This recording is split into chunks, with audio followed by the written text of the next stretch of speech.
আমি একজন অমুসলিম। আমার প্রশ্নটা হলো, আমাদের এই পৃথিবীতে কেন এত ধর্ম সৃষ্টি হয়েছে? পৃথিবীতে কেন এত বেশি ধর্ম আমাদের বুঝতে হবে। আমাদের স্রষ্টা আল্লাহ সুবহানাহু ওয়া তাআলা পাঠিয়েছেন মাত্র একটা ধর্ম। আল্লাহ পবিত্র কোরআনে বলেছেন সূরা আলে ইমরান অধ্যায় নম্বর ৩ আয়াত নম্বর ১৯, ইন্নাদ দীনা ইনদাল্লাহিল ইসলাম। একমাত্র ধর্ম, একমাত্র জীবন দর্শন যেটা আল্লাহ তাআলার গ্রহণযোগ্য, সেটা আল্লাহ তাআলার কাছে আত্মসমর্পণ করা। আল্লাহ তাআলা মাত্র একটা ধর্মই পাঠিয়েছেন। আর যত নবী রাসূল পৃথিবীতে এসেছেন, যেমন ধরেন আদম, ইব্রাহিম, মুসা, ঈসা, মুহাম্মদ, ওনারা সবাই শান্তিতে থাকুন, তারা মানুষকে একটা শিক্ষাই দিয়েছেন, আল্লাহর কাছে আত্মসমর্পণ করা।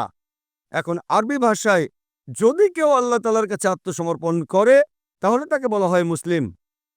আর ইসলাম, এই আরবি শব্দটার মূল আরবি শব্দটা হচ্ছে সালাম, যার মানে শান্তি। এর আরেকটা মূল আরবি শব্দ হচ্ছে সিলম, যার মানে আল্লাহ তাআলার কাছে নিজের ইচ্ছাকে সমর্পণ করা। তাহলে এক কথা ইসলাম মানে আল্লাহ তাআলার কাছে আত্মসমর্পণের মাধ্যমে শান্তি অর্জন করা।